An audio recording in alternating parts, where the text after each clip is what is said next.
Afterwards, I would like to request the next presenter, and he will come forward and present the Islamic Khilafat, the Khilafat which has been established in the Ahmadiyya Muslim community, and he will present some of his, a brief extract of his work he has been doing all around the world. So I will request Mr. Musafir Ahmed Shah Said, missionary of Ahmadiyya Muslim community and Imam. Please come forward.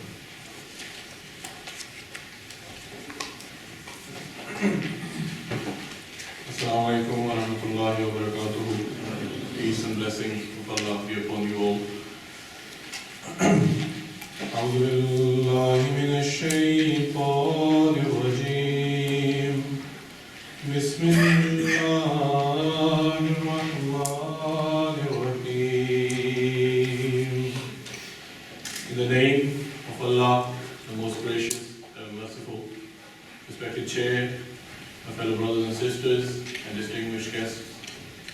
Today the topic that you have heard and I have chosen, or I have been given, is the true nature of Khilafat and its need in today's world. Before I go into my topic, I would like to quote something, and I quote, "If a church is in danger, you will find us protecting it. If a synagogue is in danger, you will find us protecting it. If a mosque of any Muslim community is in danger, you will find us protecting it." These are not the words of any politician. These are not the words of any president or prime minister. These are the words of a true Khalifa, of a true Caliph of the Ahmadiyya Muslim community, expressed throughout the world for all the world to hear and to acknowledge. Before I go into his life and his work, I will briefly and shortly explain what Khilafat actually is, what Khilafat actually means, and what its needs are. First of all, the primary source of knowledge for all the Muslims in the world, throughout the world, is the Holy Quran. So let's start and find out from the primary source what Khilafat is, or what kind of Khilafat or Caliph or Khilafatul can be established. In the Holy Quran, there are three types of Khilafat mentioned. The one is Khilafat in the shape of prophethood, which is, for example, Adam, Noah, Abraham, Jesus, Moses, and the Holy Prophet. Peace and blessings of Allah be upon all the prophets. Second one is the Khilafat in the shape of kingship.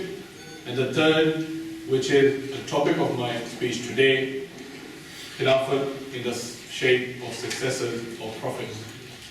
So, Khilafat in the shape of successors of prophets will be the main focus of my speech today. Now, what is meant by succeeding a prophet? A successor carries out the same works and tasks as his predecessor. The Arabic word Khalifa or Khalafa means he was or became his successor, a vicegerent or his substitute. God made him a Khalifa over his people or among his people, and Khalaftuhu meaning I was after him, a substitute for him. Now the Holy Quran does not stop there. The Holy Quran explains the tasks of a prophet. And in chapter 2, Surah Al-Baqarah, verse 130, there are four main tasks explained in the Holy Quran. The first one is Yatlu alayhim ayatika. The prophet, his first task will be to recite God's verses and signs to the people that he's been sent to. The second one, وَيُعَلِّمُهُمُ الْكِتَابِ, that he will teach them the book, i.e. the Sharia or the law sent down by Allah the Almighty, like all the prophets did. The third task is wal-hikmah, meaning that he will teach his followers wisdom, which is hikmah. The fourth one is وَيُزَكِّيهِمْ, he would spiritually purify the people. spiritually. Now, the question that rises today is that Khalifa means to be a successor or a substitute or a vicegerent of a prophet. Are these tasks being carried out by a self-claimed caliph in today's world? You might have, or you most certainly have heard about the Khilafat that IS claims to be having. But the Khilafat I am about to tell you about today is the Khilafat which has been established for the prosperity of this world, for the peacemaking of this world. Before I go into the question that are these tasks being done or fulfilled by a self-claimed Khalifa, I would like to mention the place where Khilafat has been mentioned in the Holy Quran, and that is Surah An-Nur, chapter 24, verse 56. The verse is also known as Ayat Istikhlaf, meaning the verse of Khilafat. In the Holy Quran, the verse starts with the wording Wa'ad Allah, meaning Allah has promised. And then he states to whom he has promised it. In Arabic, the wording Alladhina amanu minkum wa'amilu salihat, meaning those among you who believe and do good works. They have been promised. And what have they been promised? La yastakhlifannahum fil ardh, that he will surely make them successors in the earth. And further on, Allah the Almighty states, كَمَا اسْتَخْلَفَ الَّذِينَ مِنْ قَبْلِهِمْ, as he made successors from among those who were before them. And what shall be the duty of these caliphs or the Khalifas that Allah the Almighty will make? Their duty would be that Allah the Almighty will surely establish for them their religion which He has chosen for them. The second duty is, and that He will surely give them in exchange security and peace after their fear, and then they will worship me, meaning Allah the Almighty, and they will not associate anything with me. Then whoso is ungrateful after that, they will be the rebellious. Now, just to summarize what we have learned from this verse that I have explained, is that Khilafat is a promise from God. Second, it is for those that believe and do good works. Third, God establishes Khilafat on earth. Fourth, true Khilafat will be the guarantor of security and peace. Fifth, true Khilafat will establish the unity of God. And then Allah the Almighty says, if the Muslims are ungrateful of this divine reward, then it will be taken away from them. Now, this was the Holy Quran. Then the secondary source for the Muslims is the Hadith, or the collections of the sayings of the Prophet of Islam, may peace and blessings of Allah be upon him. The Prophet of Islam mentioned specific milestones in the history of Islam, all the way from his passing away to this day today. And it is stated in the Hadith, and the English translation is as follows, that prophethood shall remain among you as long as Allah shall will.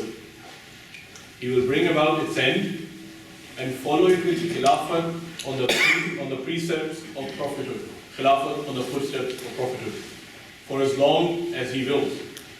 And then bring about its end. As you know, the Khilafat al-Rashida of Hazrat Abu Bakr, Hazrat Umar, Hazrat Uthman, Hazrat Ali lasted for almost 30 years, 29 years and 6 to 7 months. And then it ended. And then the Holy Prophet says, a tyrannical monarchy will then follow and will remain as long as Allah shall will, and then come to an end.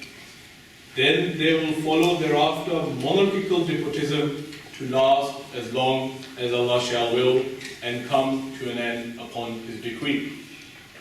There will then emerge, and then after all those tyrannical and monarchical despotisms, Allah the Almighty says, the Holy Prophet of Islam said, there will then emerge Khilafat on precept of prophethood once again. After that, the Holy Prophet, peace and blessings of Allah, said no more. So, as I said, the milestones have been mentioned very clearly. First, prophethood will remain in you as long as Allah wills. We all know that the Holy Prophet of Islam lived around 570 to 632 Common Era after Jesus, peace be upon him. Then a Khilafat was established in the footsteps of prophethood, and it lasted for about 29 years and 6 months, as I mentioned. And the Khulafa at that time was Abu Bakr, Hazrat Umar, Hazrat Usman, and Hazrat Ali. Edward Gibbon, a historian, he writes in his book, and the book is called The History of the Decline and Fall of the Roman Empire.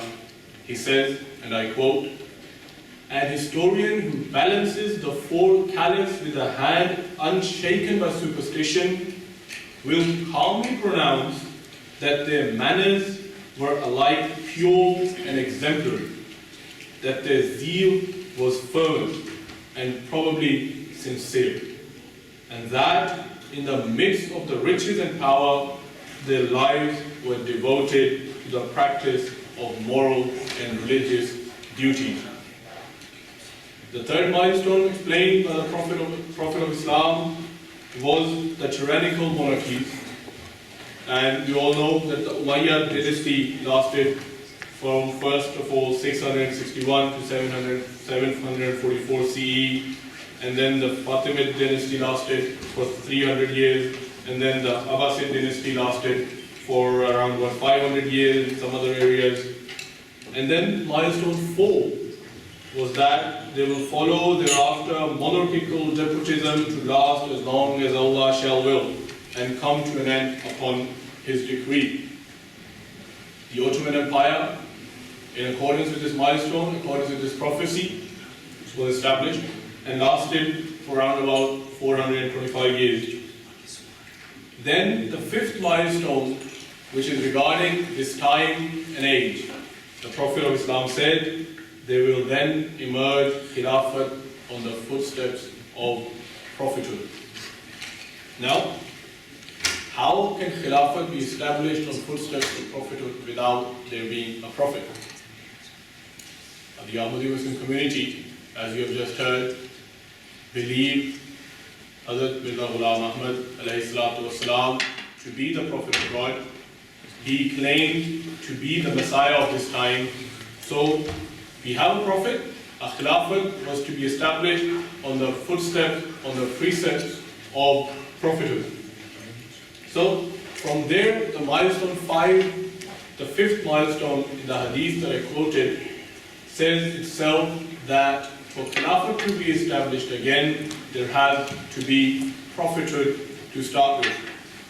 Now, I come to the Khilafat, the Caliph, the Khilafat, which is the topic of my speech today, that is the Khilafat of Ahmadiyya. The background that I gave was for you to briefly understand what Khilafat actually is, what Khilafat actually means, and what its need is in this world. Now, the Ahmadiyya Khilafat started in 1908 after the demise of Mirza Ghulam Ahmad, and today it is in the blessed time of the fifth caliph. An important extract from the writings of the Prophet Messiah himself, I would like to quote. He says, and I quote, "Khalifa means successor, and the messenger's successor in real term is he who possesses the messenger's virtues by way of reflection." The Holy Prophet, may peace and blessings of Allah be upon him, did not wish to apply the title of Khalifa to wayward monarchs, because Khalifa is in fact a reflection of the messenger. Since it is not possible for any man to live forever, and Allah willed to keep alive until the day of judgment the reflection of messengers, who are the noblest and highest among mankind, He therefore designed Khilafat so that the world may never remain devoid of the blessing of messenger, of the blessing of messengership. Again and again today we mentioned that Islam is a religion of peace. Islam came to establish world peace. Islam came to establish interreligious peace. Now, what is the need of Khilafat in this world? Righteousness and justice. An integral quality of a Khalifa in the Holy Quran is mentioned, where Allah the Almighty has directly spoken to David, and he says, Ya Dawudu inna ja'alnaka khalifatan fil ard fahkum bayna an-nasi bil haqq. This is chapter 38, verse 27. The translation of this verse, ladies and gentlemen, is, O David, we have made thee a Khalifa in the earth, so judge between men with justice. Ladies and gentlemen, Allah the Almighty has established Khilafatul for the creation of justice, not for the shedding of blood. Again, in the Holy Quran it is said, Ya ayyuhalladhina amanu kunu qawwamina lillahi shuhada bil qist wa la yajrimannakum shana'anu qawmin ala alla ta'dilu i'dilu huwa aqrabu lit-taqwa.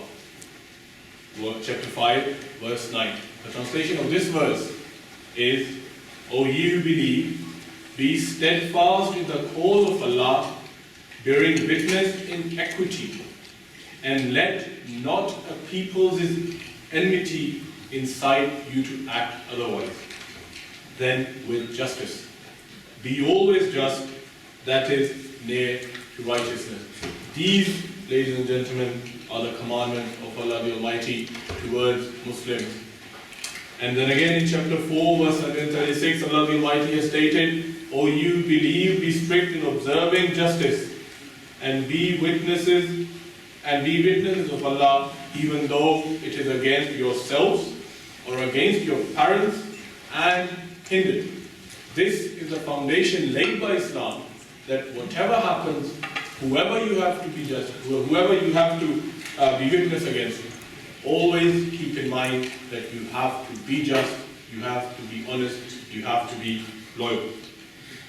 Now, as we've heard, that by the grace of God, Ahmadiyya Muslim community as a leader, we have a Khalifa who is the beacon of peace, and he says, and I quote, for this Khilafat, which I mentioned earlier in my speech, he says, for this Khilafat, neither is a violent uprising required, nor are bullets needed to be fired. The reward of Khilafat can only be established with God's grace, and has been established through His blessings, not through the efforts and schemes of people. So people claiming to have Khilafatul, that is not the Khilafatul that Allah the Almighty has promised. Now, His Holiness, I would like to give a brief introduction and also his words. His Holiness is the world's leading Muslim figure, promoting peace and interreligious harmony. Through his sermons, lectures, books, and personal meeting, His Holiness has continually advocated the worship of God Almighty and serving humanity. The extract I read at the start of my speech is from a speech delivered by His Holiness, where he said that if any humankind is in need of safeguarding, you will find us meaning the Ahmadi Muslims. In 2004, His Holiness launched the annual National Peace Symposium. In 2012, both the United States Congress and the European Parliament benefited directly from His Holiness's message of peace, justice and unity. On 27 June 2012, Hazrat Mirza Masroor Ahmad, the fifth Caliph of the community, was welcomed to Capitol Hill in Washington, D.C., where he delivered a keynote address entitled The Path to Peace, Just Relations Between Nations. To an audience filled with more than 30 members of the United States Congress, in conjunction with this historic event, a bipartisan resolution was introduced in the House of Representatives in honor of His Holiness's visit. On December 2012, His Holiness delivered a historic keynote address at the European Parliament, in Brussels to a packed audience of more than 350 guests representing 30 countries, including the President of the European Parliament. During his 35-minute address, His Holiness called on the European Union to preserve its unity and called for equality and justice in international relations. On 11 February 2014, His Holiness delivered the keynote address at the Conference of World Religions held at the Guildhall in London. During his address, His Holiness outlined Islam's commitment to promoting mutual understanding, tolerance, and respect based on the teachings of the Holy Quran and the life of the Holy Prophet of Islam, sallallahu alaihi wasallam. Here, I would like to mention very few words that today in Europe we have a problem rising that children, youngsters, teenagers are being radicalized and they are joining the IS.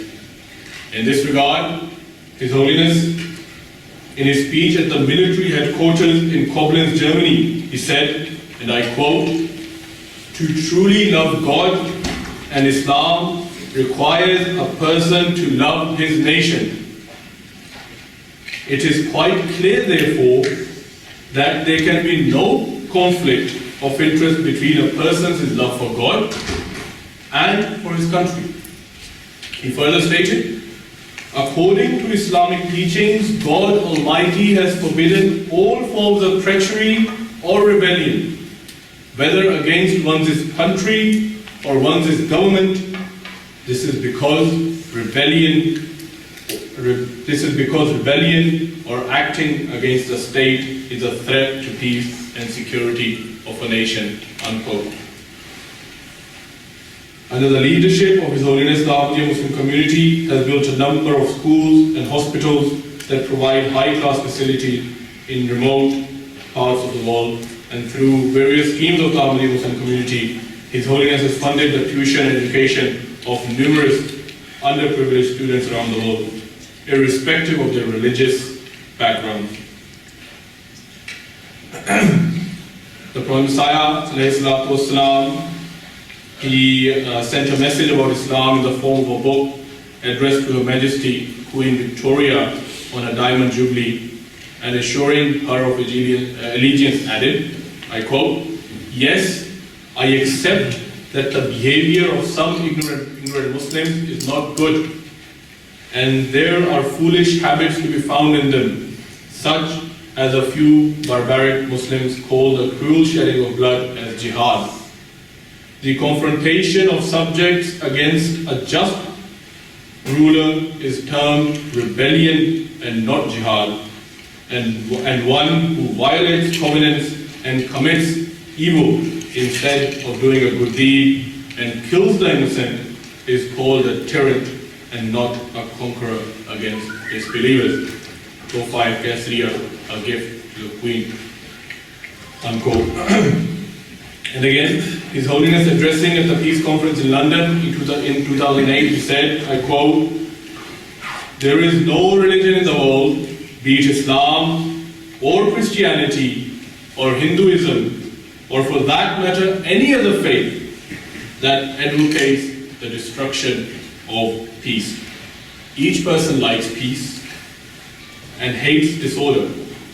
Every heart is inclined towards good deeds, and every good-natured person wants that peace should be established in the world. Everyone is restless in attaining this objective of peace. Some of you may indeed already be working towards peace in your own domain. So our coming together is a link of that same chain of human endeavor." Again, he states, and I quote, "In this age, God commissioned one of His servants, Hazrat Ghulam Ahmad Qadiani alayhi salatu wasalam, with a message of peace. He was a sincere servant of the Holy Prophet sallallahu alayhi wasallam, and we believe him to be the Messiah and the Mahdi. In the light of the teachings of the Holy Quran, he outlined the obligations people owe to Allah and the rights of people on each other. If mankind understands this reality, the world will be transformed into a paradise. This is the message of the Prophet Messiah that the Ahmadiyya Muslim community is spreading to all corners of the world and is achieving success by the grace of Allah, because he has been succeeded by his true servants, which is called Khilafat Ahmadiyya or Khilafat Ahmadiyya. Every Ahmadi is attached with Khilafat with loyalty and with love. It is due to this attachment that Ahmadis the world over have become models of real Islamic teachings. Despite the fact that they have absolute love for their country, Ahmadis of 206 countries in the world have also a relationship of absolute loyalty, sincerity, and love for the founder of Islam. I will read the sentence again. His Holiness says, despite the fact that they have absolute love for their country, every single Ahmadi, be it in Finland, in any of the Scandinavian countries, in Europe, or the world around, loves the country he lives in, and that is a part of faith. This is what the founder of Ahmadiyya Muslim community has inculcated in every Ahmadi, and the Ahmadiyya Khilafat has continued to do the same during the last 100 years. That is, the message we are trying to convey to the best of our ability to everyone in the world. And I hope, God willing, that the message will go on spreading and the world will turn to its creator and will become a model of love and peace, unquote. Ladies and gentlemen, this is the Khilafat of Islam, which has been established to bring people together for the sake of peace, for the sake of harmony, for the sake of mankind. I thank you once again and hope that all those sitting before me, coming from different religious sects, will extend their helping hand to us in this task, for that is extremely essential for the survival of mankind and the creation of peace and harmony amongst mankind. In this regard, I have mentioned some of the speeches of His Holiness throughout my speech, some of his lectures. They have all been combined into a book. This is the book. It is called World Crisis and Pathway to Peace. We will also be giving this book as a gift to our distinguished guests who came today. And likewise, like the biography of the Prophet ﷺ, this book has also been given throughout the world to every single person we are trying to give it to, for them to read the true teachings of Islam, for them to realize that a few number of people who claim to be Muslim are not the faith of Islam. Ladies and gentlemen, that is what I have to say today. The Khilafat Ahmadiyya keeps on trying to create peace, keeps on trying to create harmony, keeps on trying to call mankind towards one God and unite them in that regard. Ladies and gentlemen, thank you for having me. Assalamu alaikum wa rahmatullahi wa barakatuh.